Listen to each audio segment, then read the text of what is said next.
Okay, my little ones. Grandma wants to tell you a story. That is my favorite Christmas story. It's called The Christmas Apple. And it's about a place a long, long, long time ago, far away, where there was a beautiful little town. And in this little town, they had a cathedral. It was magnificent. You know what a cathedral is? It's a church. Only this church was a very special church. It had a beautiful steeple. It had lots of rows where people sat. And at the front of the church, there were 3 steps that went up. And then there was a statue. And do you know what the statue was? It was Mary holding little baby Jesus. It was a beautiful statue.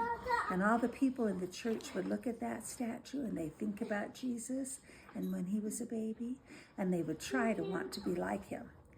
On Christmas every year, the people would bring special presents to the church. Things like beautiful songs that they could sing or paintings to put up on the walls, things like that. And they would put them right up at the feet of the statue. But there was a legend in their church that if somebody brought the very best Christmas present of all, that the baby Jesus would reach out and he would take the present. Of course, nobody had ever seen that happen. And in fact, the kids all said, that's silly. That's never going to happen. But still, every year at Christmas, people would bring beautiful presents and they would put them there at the feet of the statue and they would wait and hope that they would see the miracle. But it didn't ever happen. In this town lived a little old clockmaker. His name was Herman. And when I say little, I mean he was really little. He was a little short man, and his shoulders were stooped over because he'd spent his whole life standing at his clockmaker's table making clocks. He made the best clocks you ever saw. He made cuckoo clocks, the kind that had the cuckoo bird that came out and go cuckoo, cuckoo, cuckoo. He made grandfather clocks that were big and tall. He made grandmother clocks that would sit on the shelf. He made beautiful clocks. All day long, Herman made beautiful clocks. The only time he would stop was when the children in the town would come to him because they knew he could fix their toys. And when one of their toys was broken, they would bring it to Herman and they'd say, oh, Herman, would you please fix our toy for me? And then Herman would stop making his clocks and he'd fix the dolly's leg, or he would fix whatever was broken and for the children. So the children all loved Herman. Every year at Christmas, when the people came to the beautiful church and they wanted to bring their presents, everybody would always say, Herman, are you going to bring a present to the church? And Herman would always say, yes, I'm planning a present. I'm going to make it and I'm going to bring it for the church, to give to the Jesus. But every year he got busy doing other things and taking care of the children and making his clocks. And he never, ever, ever brought a present. Finally, Herman was getting kind of old and people would say, Herman, aren't you ever going to bring a present? And Herman finally said, yes, this year I'm going to bring a present to the church. I'm going to get it done this year. I've been working on it. And so he worked and worked. Guess what his present was going to be? A clock.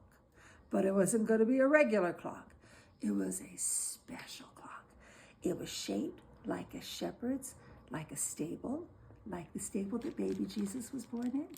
And on the top of the clock were angels, and it had doors that opened up. And when the clocks chimed, the wise men would rock out in front and come back in. And on the very front, it had carved very carefully Mary and Joseph and the baby Jesus. It was going to be the most beautiful clock you ever saw in the whole world. Herman worked on it, but you know what? It took a long time, and he was so busy with other stuff that by Christmas time, the clock wasn't done. And finally, the beginning of December, Herman decided, I have to finish this clock. So he closed up his shop, and he didn't make any other clocks.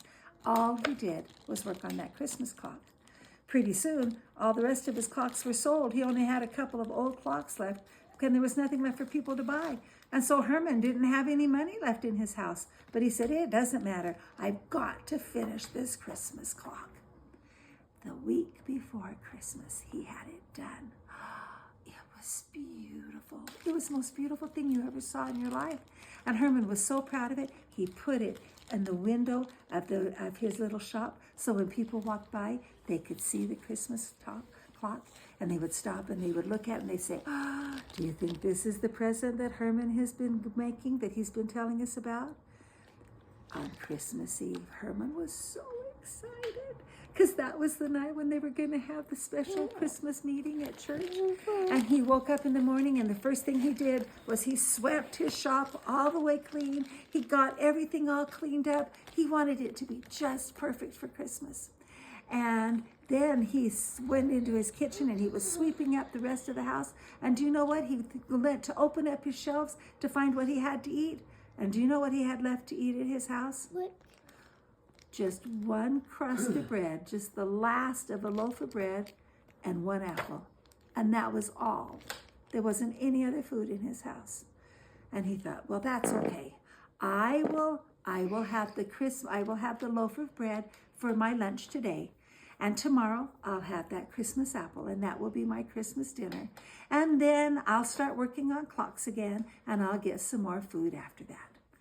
Well, it was about lunchtime when there was a knock on his door. Knock, knock, knock, knock. And he opened it, and it was Trudy. Trudy was the little girl who used to live next door to him, only she'd grown up, and now she was a mama, and she was crying. And Herman said, Trudy, come in. What's the matter? And Trudy said, oh, Herman, there's been an accident, and my husband has been hurt, and I had to take all of the money to pay for the doctor, and he's at the hospital, and I don't have any money left to buy sweet treats for my children. They won't have any good things to eat for Christmas dinner, and I don't know what to do. And Herman said, oh, Trudy, don't you worry. I still have 3 old clocks left in my shop. I'm sure somebody will buy a clock. I will take them down to the town square, and I will sell a clock, and I'll bring you the money, and then we'll have some money for you to buy sweet things for your children. So Herman took the 3 old clocks, and he walked down to the town square, and he stood on the corner of the square, and he called out, clocks for sale, clocks for sale. Doesn't anybody want to buy a clock for Christmas? But the people were in a hurry. They were trying to get ready so they could go to the Christmas meeting at the church that night. And nobody even stopped to look at his old clocks. All afternoon, Herman stood there on the corner and he called, clocks for sale, please. Won't somebody buy a clock? Finally, it was getting evening and Herman didn't know what to do when finally the richest man in town came riding by in his carriage. And he rolled the window down of his carriage and leaned out. And Herman said, oh, don't you want to buy a clock for Christmas? And the man said, yes, I do want to buy a clock. Oh, thank goodness. Herman said, which one do you want? And the man said, I don't want one of those clocks. I want the Christmas clock that you have for sale in your shop window. And Herman said, well, no, you can't buy the Christmas clock. That one's for me to take to the church. But my other clocks are really good. Won't you buy one of these clocks? And the man said, nope, I don't want those clocks. I want the Christmas clock. If you want me to buy a clock, you'll bring me the Christmas clock. Poor Herman. What was he going to do? But he knew that Trudy needed to have the money. So he went back home to his shop and he got the Christmas clock. And he took it and he walked to the rich man's house. And he sold it to the rich man, and he took the money, and he took it to Trudy, and he said, Trudy, here's some money so you can go and buy sweet things for your children. And then Herman went home. And by the time he got home, he could hear the bells in the church. They were starting to ring. It was saying, it's time to come to church. It's time to come bring your presents. And Herman thought, oh, well, I've gone to church before without a present. I can go again. And so he started to get up and leave to go to church. And as he was walking by the table, he saw his Christmas apple sitting on the table. It was the only thing he had left. The only thing he was going to have for dinner tomorrow, that was his whole dinner. And he thought, no, I'm not going to go to church empty-handed this time. I'm going to bring a present for Jesus. And he picked up the Christmas apple and he started walking to church. When he got there, it was beautiful. There were candles all along the walls and they were lit. There was greenery and flowers. It was so beautiful. And at the front of the church, the presents, you should have seen the presents people had brought. They had brought beautiful paintings and books and sculptures. The king had even brought his own crown and put it there at the front of the church, at the foot of the statue. And here came Herman, little old Herman, walking down the aisle, carrying his Christmas apple. And pretty soon, he began to hear something. The people were whispering, "Oh, look at Herman. Look what he's bringing. That mean old man. Look at him. All he's doing is bringing an apple, and he has that really pretty clock, and he's saving it for himself, and all he's doing is bringing an apple to the church.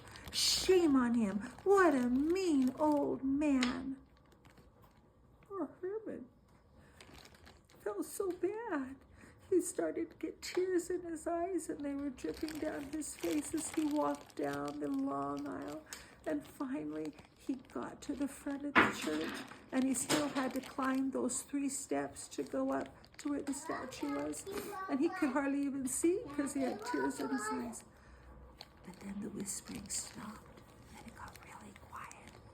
And Herman was climbing up the stairs one at a time, and all of a sudden the people began to whisper again.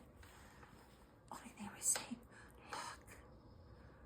"Look, it's the Christmas miracle."